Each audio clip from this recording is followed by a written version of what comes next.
Hey everyone, and thank you for hanging out with us on the Purpose Pursuer webinar. We are here same time every month, the fourth Wednesday at noon Pacific, from noon to 1 Pacific, and it's the same Zoom link. Hopefully you found one that worked. And we are here as a group of practitioners, which I know means nothing to you, but we are a group of what we refer to as blueprint process practitioners. And basically what that means is we are here to help you uncover and live your purpose. So we get together once a month here at this Zoom link to talk about subjects related to the uncovering and living of purpose. There will be 4 speakers today, I think. And of the 4, oh, I'm sorry, maybe 5. Am I miscounting? No, 4. Anyway, sorry, I had a math moment there. 4 speakers, myself included, and we will be talking about individual topics that have come to us over the month that we think might be pertinent for you and your journey in uncovering and living your purpose. We are very informal here. We're very informal. We don't mind interruptions. We don't mind asking questions. We don't mind sharing. If there's anything we can do to help you as you uncover and live your purpose, yeah, we're all about it. And we're totally cool if you decide not to do Blueprint or if you decide not to work with us, because we understand that uncovering and living your purpose is a very precious and important journey. And it's very important, consequently, that you do it in the way that works for you. And it's also okay if you start down one road in uncovering and living your purpose and pause and go down a different road. We've all been there. We know, we understand.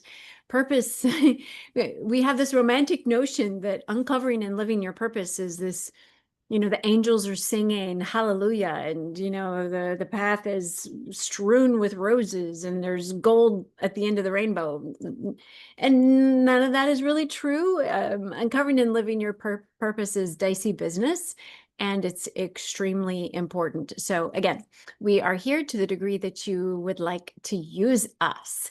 So I am going to kick things off with a topic that is near and dear to me regarding uncovering and living your purpose. And then we're going to go to Seth and then Frank. And it's possible we'll have a 4th join us here later. So Frank and Seth, hi, how are you? Do you guys have anything? Do you guys have anything to add that I did not say? No, I like the informal part. Right? I really like that. Yeah, me too. No need for any makeup crew or No. lighting crew to come in. So it's cool. Right. It's cool. Yeah. Seth, how about you? Boy, I love the synergy that always comes out of these discussions. So I'm just really happy everyone's listening in. I think every panel takes ideas and elevates them beyond where we ever imagined as we were preparing. So I'm excited about that. Just want to acknowledge as we step into what we now formally call blueprinting. As we step into this blueprinting, it takes a lot of bravery to do this kind of work. It takes a lot to step in and even start. So I'm just really happy that we have the people together that we have today, and look forward to where this conversation is going to go. So let's get into it. Thank you, Seth. That's a perfect introduction.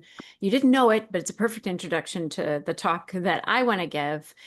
So I believe, and I mentioned this in my video that I did to promote today's webinar. You may or may not have seen it, doesn't matter. But I did a quick promo video on what I was going to be talking about today. I believe that we are each like a key that unlocks a particular door. And let's say that that door is at this point in the world's history. So the portents of your existence becomes evident when we think of it like that. You, each of us, are a key that unlocks a particular problem. during our time, the time that we live in.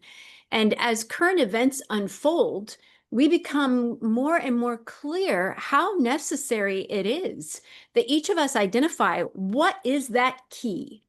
What are we here to do?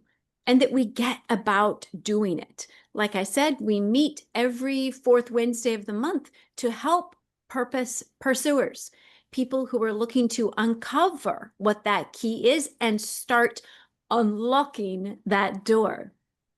So I wanted to take it from there today and go a little bit further with this analogy of you being a particular key that unlocks a particular door, by way of me helping you as much as I can on this journey of unlocking and living your purpose. Each of us, by the way, all the practitioners have unlocked and are living their purpose. We have each gone through what we refer to as the blueprint process. The blueprint process is just that. It's a process that helps you identify what your key is, not what it should be, will be, might be, but is. That means the key exists already within you in what we refer to as your blueprint. You don't have to go through further education or more experience, or you don't have to earn more money. You don't have to get married. You don't have to do anything to live your purpose. So what we do as blueprint process practitioners is we help you uncover that. We help you see all the ins and outs of your particular key so that you understand what it is that you're supposed to do and whom you're supposed to do it for and with. For example, if you think of all the possible things that you could do to help the world, oh my gosh, it's an infinite amount of things that you could do.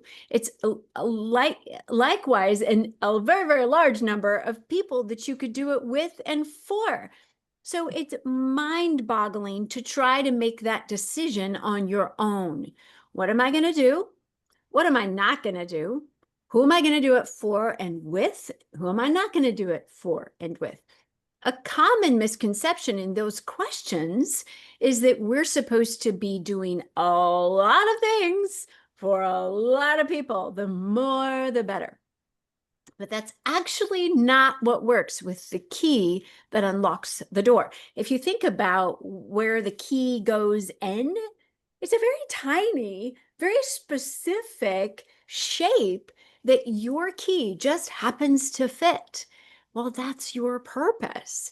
And so basically what I'm saying is we're supposed to be saying no to a lot more things than we probably say no to, and no to a lot more people than we probably say no to, because our role here is just as specific and unique and precise as the little space that you insert a key into in order to unlock the door.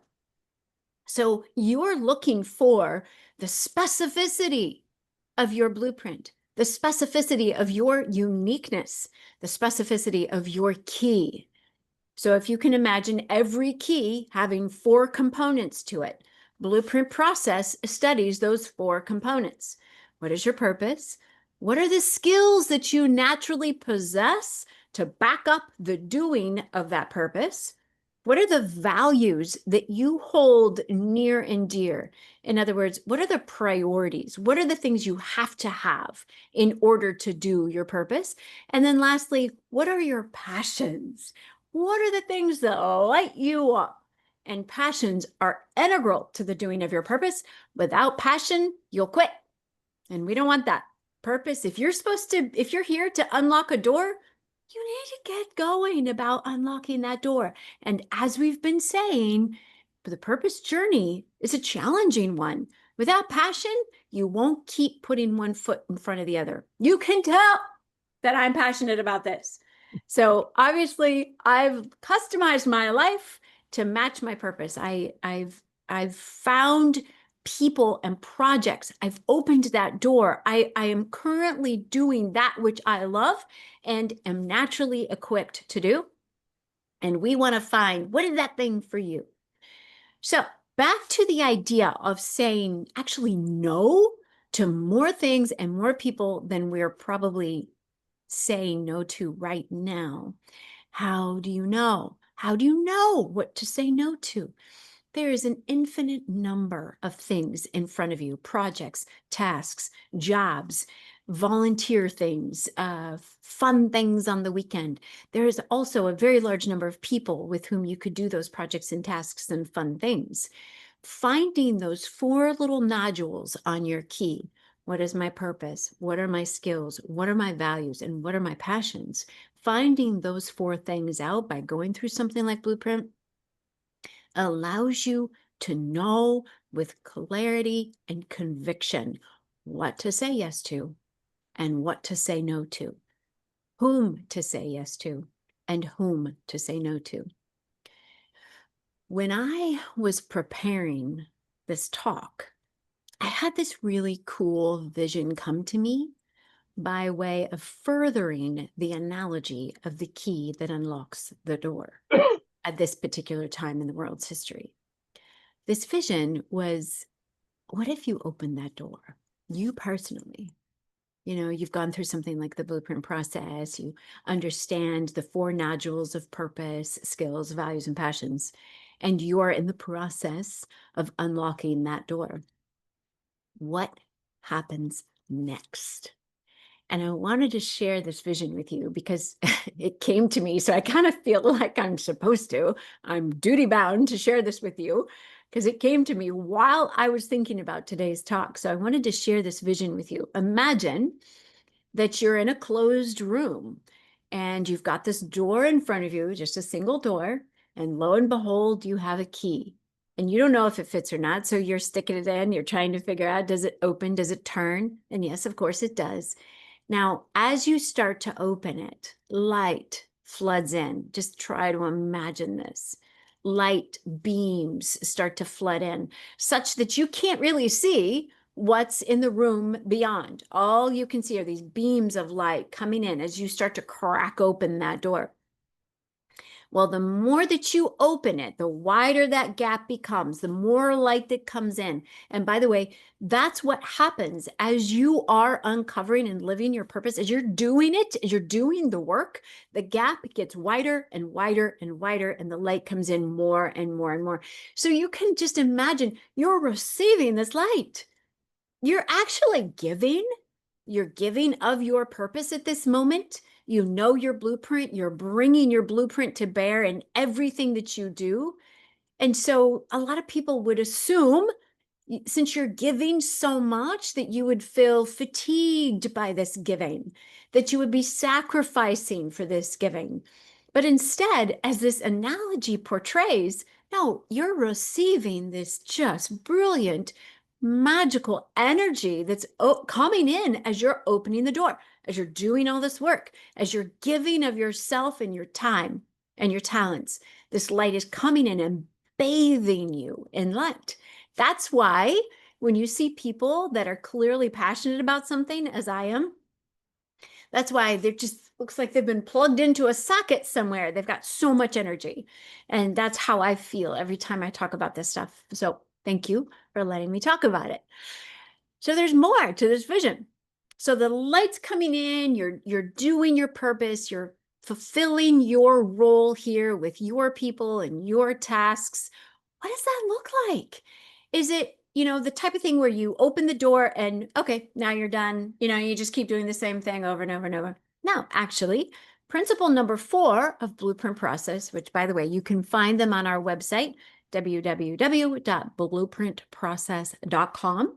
If you go there now or anytime, you can find a PDF download for free with the 4 principles of Blueprint. The 4th is that Blueprint is an infinite journey. It's an infinite game. You're always figuring out, how does my blueprint apply? How does my blueprint unlock this particular time in the world's history? So as you open that door, imagine a fathomless room, a room that just never ends. You can't see the ceiling. You can't see walls. It just keeps going and going and going and going. And it's filled with treasure. That's what it's like. As you start to investigate your blueprint, investigate the reason God placed you here at this point in the world's history, It never ends. It's a room full of infinite treasure, and you're just never done. You're never done exploring. So what happens next then is you step into that room. You start to step into things. You start to say yes to things, challenges, opportunities, relationships, both personal and professional, 24/7, 365, 360, sorry, degrees of your life. In every area of your life, you're starting to say yes to more things that are in your blueprint, in your room, uncovering all the things that God has placed within you to do and be and serve. It's glittering, it's sparkly, it brings you energy, it brings you life. So, yes, even though the road is arduous, it won't feel so bad because as you open that door, you will be doing projects that fulfill you, that bring you energy, and you'll be working with people that, like Seth mentioned at the beginning, make you feel like you have exponential results, exponential impact with these particular people. And again, when you think about all the projects you're meant to do and all the people you're meant to work with and for, it's a really actually a very small, unique niche that you feel just as small as the key hole in which you insert the key that is your blueprint and your purpose. So I am hoping that my little talk infused you with a sense of curiosity as to what is actually behind your door. What is there for you by way of projects, opportunities, and relationships? And as always, all of us are here. Let me reiterate, all of us are here to help you, whether you become a client or not, whether you go through the blueprint process or not. Each of us are uniquely designed to help people uncover and live their purpose. And we love to be used to that effect. All right. So as is the case with all of our talks today, I'm going to stop talking so that if any of the practitioners have something to add or a question, if anybody watching would like to share or ask a question, again, we are very informal here. As Frank reiterated, we are open and welcome to any questions or shares. So anybody have anything to share or ask following my talk?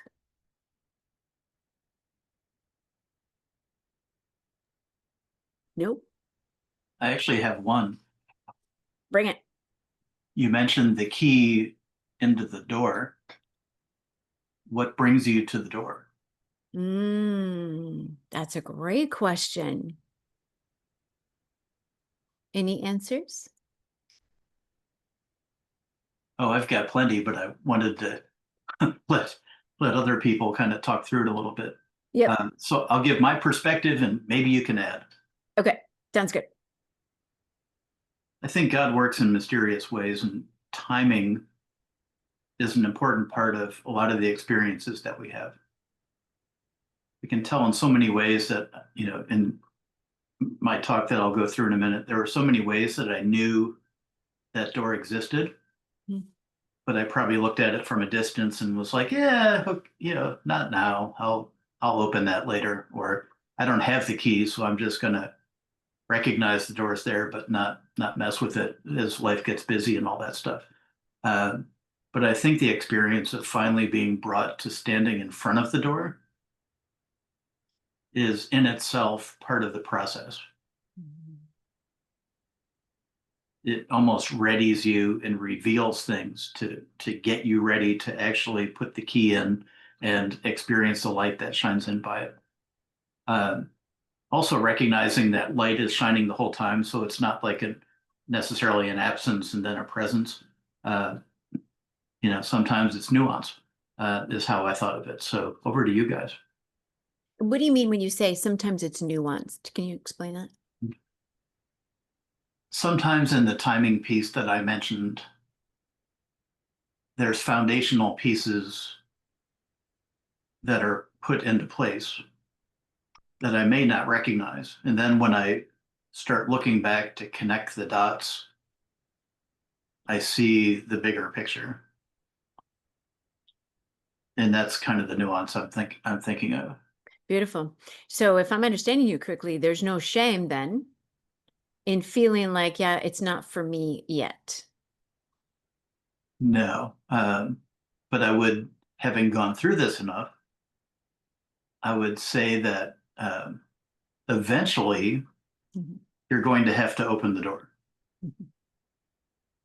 So, as I like to tell my daughters, don't be me and keep showing up in front of the door for 10 years to be like, yeah, but yeah, but. So please don't waste time. You're brought here for a reason. Open the door, and Mm. there's a bunch of people waiting for you that will help you come through this. So you've been brought here for a reason. Absolutely. And I love too how you said that there's not an absence and then a presence. So that light is coming out of us all the time. And what's key is, sorry to use that word again, what's important is the curiosity, the intrigue that makes somebody, like you're saying, be like, yeah, I need to do this now. Thanks, dude. Any other answers to Seth's question, which is, if Seth, if I may, what brings you to the door? Yes, Frank. I love how you did that, Seth. I mean, I figured if I shut up long enough, you'd come up with it. But I was writing down, you said, well, what brought me to the door in the first place? And we were talking about the key, a key. And my mind went to that old Johnny Cash song, Folsom Prison.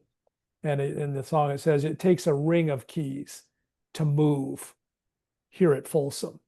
And, when I go into the jails, the deputies have to unlock classrooms for us to get into for the incarcerated people to come up to. And it's a ring of keys. And I've often wondered, man, how do they know which key is which? Guess what? They don't. They don't. They actually have to try several. And sometimes they come up with none of the keys on this ring fit that door. They have to go. My point was this: each key has its fit. It fits into certain tumblers, but they're all useful. And Nice. the door, when you brought up the door, it just kind of brought up that, okay, there's an entryway that is now inaccessible, so to speak, except through this key. And in uncovering and blueprinting, I actually discovered there's a lot of keys that I already have there. And the joy is like this: they're all portable. They're already here. I don't actually have to I don't need a key locator. They're in there, and I get to actually go walk up to and try each key, with the expectation that one of these is going to fit. And that's what brings me to the door Mm. and then beyond the door. Mm. Because just unlocking the door isn't enough, of course. It's like, okay, so now the door is open. Now we have a platform, or whatever you want to call it, a starting point, a common ground. Now we can go forward. And so now we can move in Folsom. Yeah, that's right. Yeah, you need a ring of keys to move. I love that recognition that every key unlocks a door. It might not be the door that I'm in front of, but every key unlocks a door. And that has particular impact, doesn't it? When you're doing your work with your prison ministry, because I'm sure that many of them struggle with the feeling that they're the good that they would do, they cannot and won't. And you're there to remind them that that light, just like Seth is saying, is always shining. Mm. I really appreciate the work that you do because, man, without you, many people would give up, wouldn't they, in there? And the thing is like the light shines regardless, not just on, the incarcerated person, but it can be a very dark world even for the people that serve there. I'm Mm. talking about the paid people, the people in uniform and stuff. And it's like, wow. I mean, I don't need to go into all that, but it can be a very dark and depressing world even for them. So to actually have that light be seen, by them, and that you can see that life begins boiling up. What they say, hey, I was listening. I was listening to because they do. They listen in to what we're saying to the men or the women. Sure, And it's sure. like, I forgot about that. It's Oh, like, so it's like, my message was meant for you guys, but who knows where the message actually ends up going, and then inquiry is made after that, because you have to be escorted in and escorted out by the official, and they're saying, hey, something, I was listening to what you were saying to them, and do you think that they're really getting what you're saying? And I'm going, well, what did you get? And they'll say, well, the conversation just goes, and it's like, well, yeah, it's amazing the impact. I love that. You're bringing up a really good point. Seth, we're going to get to you here shortly. The idea that when we open the door and we're shining of our light, we're delivering messages like you are. And I understand you might go in, you might open that door thinking that your message is for the inmates, and not knowing which inmates maybe might receive that message. And you've got guards, you've got employees, you have staff that are clearly being impacted by the message. And that just reminds us that our job is not to figure that out. Our job is just to shine, just to bring our blueprint to bear. And you are. And the part of opening the door is figuring out who that message is for. Thank you for sharing. Bill, sir, do you have anything you would like to add? Hi. Do you want to add to Seth's question or anything else? I guess the first thing that came to mind was fate. Fate brings you to the door, but sometimes other influences bring you to things, and I guess that's about the only answer I have right at the moment. And that, I think, is because it was such a great question, and I appreciate your take on it. I agree with you. That's probably true for me. Like, it's interesting because I'm sure all of us are processing what brought us to the door. And I think that's such a powerful question, and it helps us understand what might bring other people to the door as well. But yeah, I agree with you. Like, God, in my brain, God's fate, God is the beckoning, the angel messages or the calling that we might see as fate. Certain circumstances coincide, certain people cross our path, and there it is. There's the door. It materializes in front of us. So thank you. Thank you for sharing. All right, Seth, you ready to jump into stories and how stories are so important in uncovering and living your purpose? So first of all, the hair on my arms is standing up. So for everyone listening, Tammy and I did not collaborate before this conversation. So I'm absolutely blown away. So as I step into this, I'm gonna tell a story, and one of the things in my work is acting as a guiding light to help people as they try to find freedom from those things that they may have known about or didn't know about, or maybe they knew about it but didn't really understand the impact it was having on them. Really trying to use unconventional methods to step into story. So today I'm going to tell you a story that has completely just blown my mind. And this is, I think, what it looks like when you step through the door.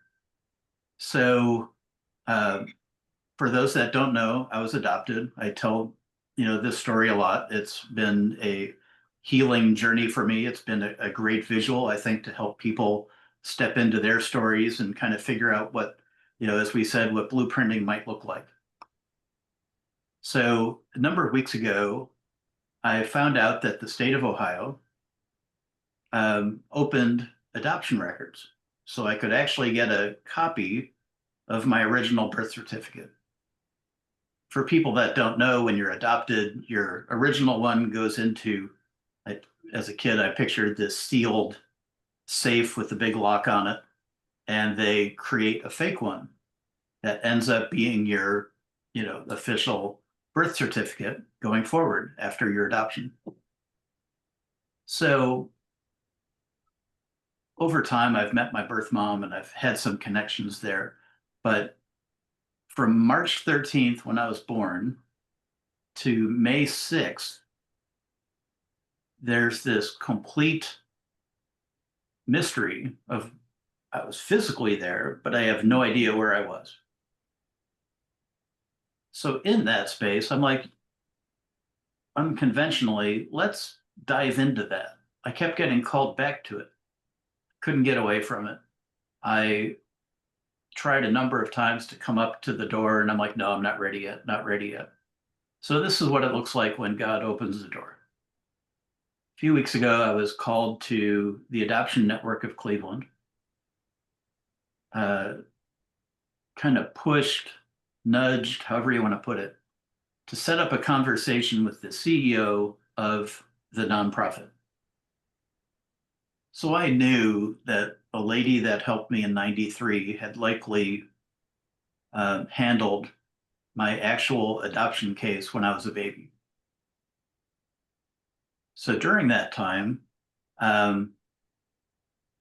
lady was very helpful. I was able to connect some non-identifying information. Like, it was a really heartfelt experience. So literally fast forward to 2025, talking to the CEO of the organization, and we're connecting on things, and there's a very present passion of my story in the adoption space, like so amazingly noticeable that after less than 30 minutes, I'm getting asked what I want to do with my career, where do I want to go, how do I fit, do I have opportunity to contribute to her nonprofit, so like beyond me. So with 5 minutes left, I said, this is going to be kind of weird because there's a ton of people that work here in the adoption space, let alone Cleveland. So I said, do you know Dottie? She smiled and said, Dottie is a very close friend of mine. She continues to work in the adoption space, and she actually works for this nonprofit.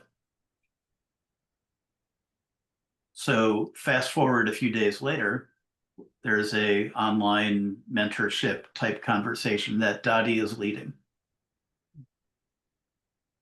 So I, of course, had to sign up for that. So I go into this space and I see Dottie. And you just know you're in the room with someone that had a big part of your life, but they absolutely did not know it. So Dottie placed 100 and some children, is what she shared. And once I shared my birth name and all of that stuff, she said, I remember you. She's 79 years old and still working in the space. And that's what passion looks like. Mm. What also connects is today, and this is the part of the story that God's involved. That's the birth certificate. So when you're holding, this is what just gets you. When you're holding what was part of you, but you didn't know existed, this is a presence of God and a connection of lives that cannot be explained. The connectedness of Dottie, the connectedness of the CEO that did the work to get these released, is when you know you're stepping into purpose. And if you're not stepping into purpose, as Frank said, you're a key for someone else's story. To be able to thank Dottie, to understand that that lady actually held children that were in this, taken from someone and given to someone else. And she did that over 100 times just for her to go home at night. And to still lean into her purpose, even with all of that stuff going on, has completely blown my mind, and is a story I wanted to share today. But it's in that work, and I think it's in a willingness to meet people in these spaces, to unconventionally imagine what is the next best thing that we can do together, is the power of this. So I hope just listening that people will show up and do this, because what shows up here is beyond imagination. So I know now exactly where I started. I know what the hospital looks like. I've got a lady's name that can help me with what that gap looked like. And it just keeps getting filled in. I was also able to have a conversation with birth mom this morning. that was healing for both of us, because you could imagine being in the room with her when she was signing this stuff and what that must have been like. So what a great full circle moment that we experienced, and the number of people that were touched when you leaned into this is really just completely overwhelmed, and it leaves you in a place, you know, in the last piece I read is who is the father of the fatherless is very much God. That is so So precious. when you fill in that detail, as we say, going off and doing blueprinting, go ahead and tell me any other kind of work that's going to deliver that value. But that's what I wanted to share with you all today. Thank you, sir. That is great. That is a great outcome. We all know you've been on that journey for a while. And as you mentioned, it's such a healing thing. I think something you said earlier is really coming to me. You talk about stepping into the door, and this is what it looks like. I absolutely believe that healing occurs when we pursue purpose. And your story is such a beautiful example of that. You have come so far in this adoption story identification and overcoming it. It's been really an honor for me to watch it, and I know there's still more to go. And this is what we know with purpose too. So as we're pursuing our purpose, that light is coming in and we're being healed. And simultaneously, we're being shown what we're here to do. And so as we start to give to others, we ourselves are being healed. And it's this beautiful reciprocal thing. And it just keeps going, doesn't it? 100%. It's such a great, Dottie is such a great example of what we're talking about. And I so appreciate you sharing that. And the other thing I want to say, and then let's open it up for Frank, Bill, and anybody else to talk about, is we have no idea. You know, you talk about 100 some babies that she actually touched, and the transfer from one set of parents to another. And then you also mentioned that you got to talk to your birth mom this morning. And so clearly there's impact, tangential impact that is unbeknownst to us as we're just opening that door and stepping into our purpose. And that's so profound, because it's, as I mentioned, it's a small group of people it's a relatively small group of people that we're actually meant to impact. Dottie's number of 100 is actually kind of close to what I feel, but that's just a direct impact. Who knows the amount of indirect impact that has occurred because of her 100 babies. So thank you again for sharing. Frank, Bill, do you guys have anything to share? Anybody else have anything to share or ask regarding Seth's story? No, it's a precious story. It reminded me of this whole idea of, in your case, Seth, having a parent that gives a child up for that, and you get adopted by somebody else. And the thought that went through my mind immediately is, we have various people throughout our lives, in my life, who've adopted me. I never had a parent that gave me up per se, but is these people that impacted my life early on and then throughout my life that I never forgot about. That's the point. And yet we lose physical contact, geography, miles, years, decades, and they never leave your mind. And this is like, Tammy knows this story about nostalgia. And I've often poo-pooed this, this nostalgia, it's just, no, there's a connection here where it's like, you had the key, you unlocked this door, and you had freedom to step through the door. And versus, okay, this is like not somewhere I for various reasons, I don't want to go there I'm afraid, I have concern, what am I going to say? What am I going to say? What are they going to say? Am I going to be received? And for me, the similarity in what it is like to actually be able to have that, whatever you want to call it, the freedom to step through those doors in the face of, why are you reaching out to these people, Frank? What do you hope to accomplish? And having this confidence that something's getting accomplished here. I'm not sure what it is, but what comes to fruition is like amazing. It can't be reproduced. It can't be. You can't take a class like this. It's like people that you reach out to, like in your case, Seth, where you acknowledge and honor them. They're not looking for honor. They're not looking for this. And it's all of a sudden, boom, this star shell goes off in their life. And it's like, it brings them to also a connection and rekindling of, this is what my life has been about. This is the reason why I'm here at this moment.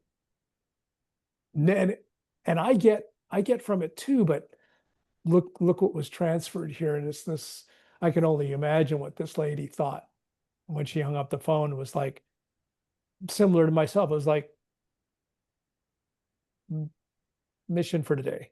Mission is accomplished. It's like, I made that, what you called it, Des, this full circle thing, when it was actually joined up, and it was like, I made the connection. It was nothing like I thought it was going to be. There was a fulfillment of that. And lives were touched. My life was touched. My life was changed. And it gave me this thing of, I do have a ring of keys. I do have access if I will, but go through that and go there. Like, oh, you don't want, I ain't not gonna, you hear a lot. I ain't going there. Yeah, I want to go there. I want to see. I got to know, as you've heard it said. I got to know. And then we know. And then lights are turned on in darkened rooms that have been vacated for years, and people go, wow, I'm so glad that you came back and delivered that message to me, because I had actually long since forgotten that I even had a purpose, maybe, or it just became the daily ho-hum, just the thing I do after X amount of years. And it's like, no, I'm reminded again of why it was. And it's like, yep. And I can only imagine it's a very small amount of people that actually would make that and acknowledge that person in that, now in her 80s or 70s or whatever it is. It's like, wow, what a gift. So, yeah. I appreciate what you're bringing up about this transparency and vulnerability that occurs in this work, both of you, how that's kind of what's required, which is why we as practitioners say, please, study us and determine, is this a person that I can open myself up to and share and be honest and vulnerable with? Because as Seth is identifying, it's in the stories that we find your blueprint. It's listening to your stories, becoming your best friend, that we get to understand who you are and why you're here. So it's so important that you find the people that you connect with in order to do this work. Because without that trust, without that vulnerability, we wouldn't be able to see all the nuances that make up your blueprint. So thank you both. And thank you, Bill. Bill, did you have anything you wanted to share regarding Frank's, or sorry, anything more regarding Seth's before we go into Frank? It's tough to comment on personal experience like that, other than to say that that's what I like about this group, is that we can have these conversations, and we can have this kind of openness and vulnerability to share, because it stimulates a lot of other thinking for sure. I'm sure that wasn't necessarily your immediate purpose, but the thing that came to mind was, what if before you came here, you chose to have it end up the way it did?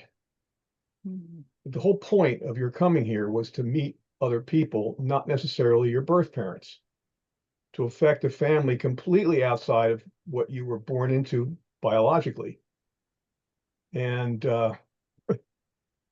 You know, it's funny because I'm watching a series right now called Foundation. It's on Apple Plus. I think it's on a couple other things too. If you get a chance, you got to at least look at the first few episodes. Last night, one of the episodes, in the travels of these individuals, a woman met her mother, who at the time she met her was younger than she was when she met her. Whoa. So it kind of like it kind of like I said, we were talking earlier today, and this whole notion of time, past, present, and future, and I just think the whole thing's all balled up into one thing. I've also heard other aspects of how they talk about how we end up where we do through our birth, in the sense that it's kind of like throwing a basket full of tennis balls into the ocean and waiting for the tide to bring them up to the shore, Hmm. and how they all seem to end up together. Hmm. That's a So cool analogy. I don't, you know, I don't know where this all goes, but I love hearing the different stories that people have of their own personal life experiences. And you ain't going to get this anywhere else in too many other groups that I know of. I totally agree. In fact, I know some of the other groups that you're a part of, and you were just sharing with me this morning some of the topics of conversation, and I agree. So yeah, this is a special place. The study and discovery of purposes. As one of you mentioned, there's nothing more important to talk about, you know. So thank you, thank you, Frank. Are you ready to share with us your wisdom? Yeah, well, it's coming off of a call onto this call, talking to somebody that actually helps me out in this whole cyber world of making connections out in the world of people that I don't yet know. And coming from a business kind of background, or an intention or an agenda, if you want to call it that, of really kind of discovering who who I am. And for the longest time, I thought it was being a financial guy. And as that, you had, Frank, I needed to have certain information. I needed to be presentable. I needed to, first of all, people, when I meet them on, let me just kind of sum it up this way. I had shared with the person helping me, he goes, well, a lot of people are connecting with you. Are you connecting back with them? And I'm going, I have a kind of a foreboding, a kind of a dread. It's like, okay, wait a minute. Where's that coming from? And I go, it's in my head. And it goes like this. I have somebody now that says, yeah, why did you reach out to me? And the way that I approach the conversation from the outset comes from a place of, oh no. And the oh no is come from blueprinting, comes from this idea of out the doors and windows. It's like, okay, what does the world say about this? Okay, who is the stranger reaching out to me? What does he want? He wants to pitch me. He wants something from me. What is it? Does he have evil intent? Is he trying to steal? And I go, that's definitely a way I've approached this, if coming from my mind. And what I'm reminded of is in my purpose is to bring light, shine light into dark places, to help people unload and then unpack and then to deploy, to use the gifts that they may or may not even know that they even had.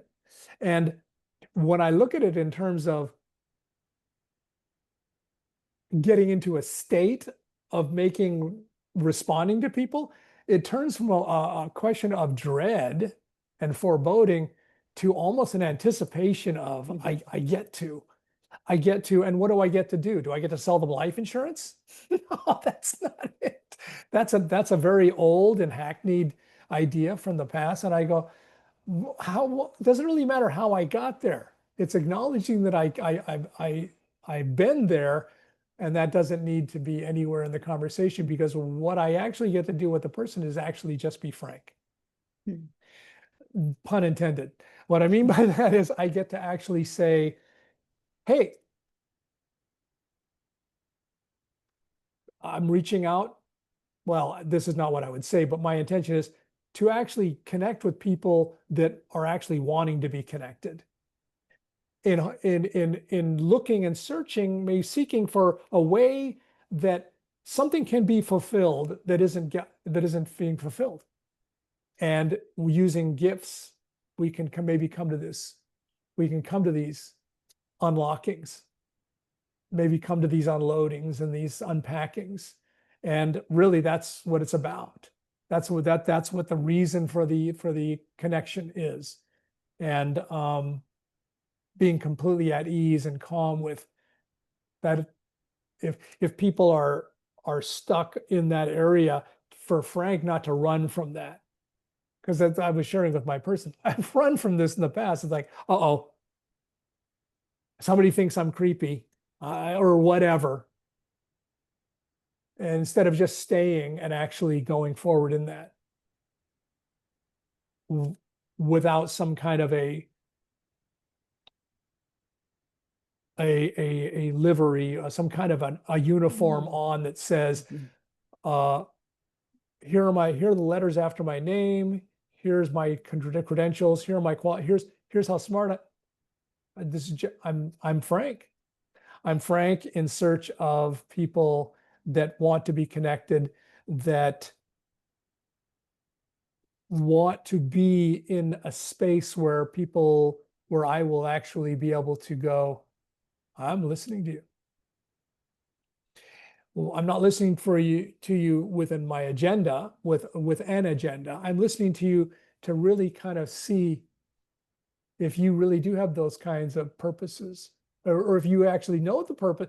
Do you know what the values are? What are those things that are important to you? What are those things that actually lead you on to another day, another decade, another set of years, a life that goes,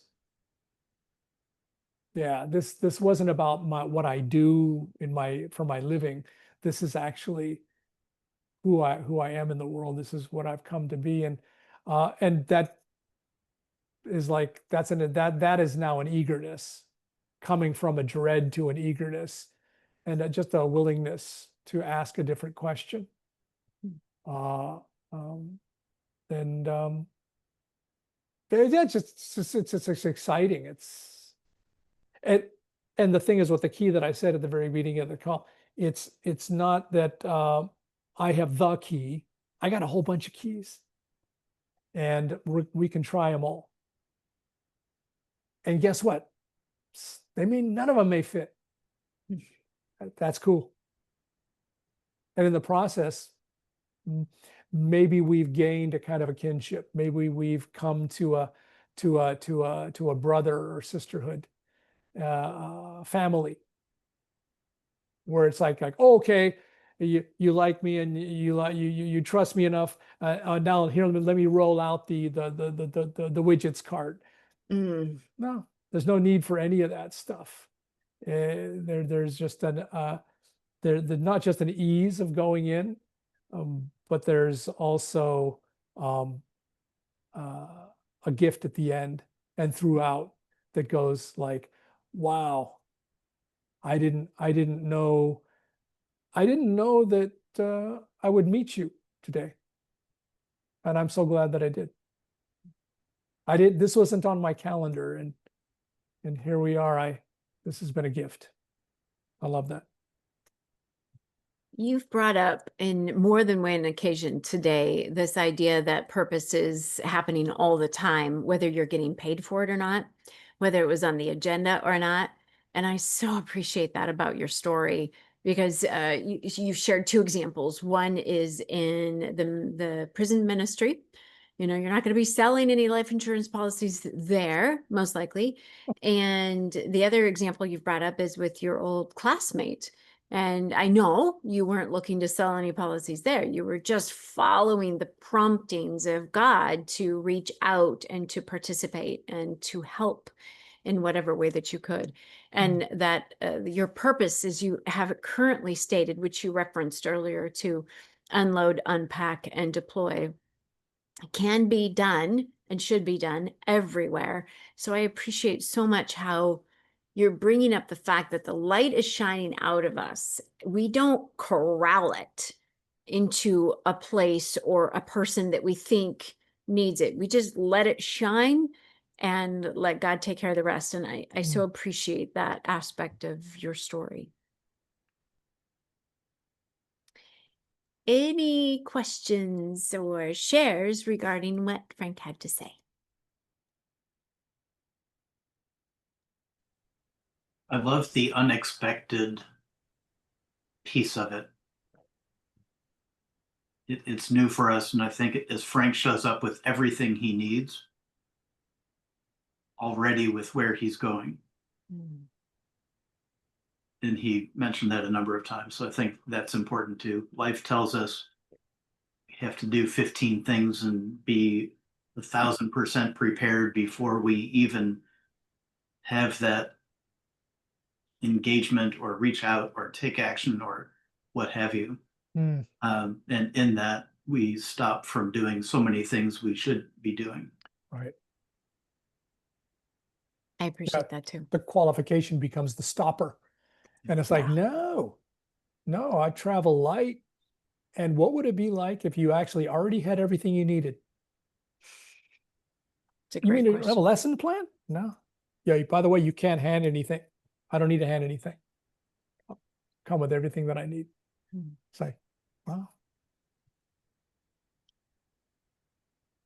I love the question that you said, or the question that you mentioned. You said, oh, I wish I could remember how you said it, but something about the power of asking a different question. And that's really cool.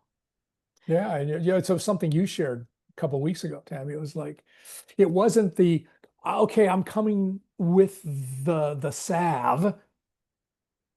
It was just God's way of actually empowering me to say, you're really locked on to looking at it that way, aren't you? You're really locked into looking at the world in a certain way. You ask good questions. Why don't you ask some different questions? It's like, but I have all the questions right here. No. Yes. And when asking the question alone is like, wow. I didn't have the solution. I didn't have the key even. I didn't have my key ring out. But you were infused after that with, there are ways that I haven't even considered. And now I'm considering it. That's great. Now you're open. Yeah, I'll say this last thing and then we'll wrap up. Unless, Bill, you've got something to say. That the two of you are exemplifying what we talked about, that as you're stepping through the door, you're being healed. And I feel this way myself. I've known my purpose since 2006, and yet I am still, it is probably even more poignant now, the healing that happens within me as I give my purpose. And I know that will never end. And you guys, in your great transparency, are both exemplifying that today, how in your sharing, as your giving of your heart's desire, you too are being fulfilled and healed and restored. What a powerful present of purpose. So thank you, everyone. And we will see you right back here at the same Zoom link on the 4th Wednesday of August at noon Pacific. In the meantime, we are all here for you, including Bill, to help you in whatever way that we can uncover and live your purpose. Have a glorious day. All y'all too. Bye, Seth. Bye, Bill. Bye, Tammy.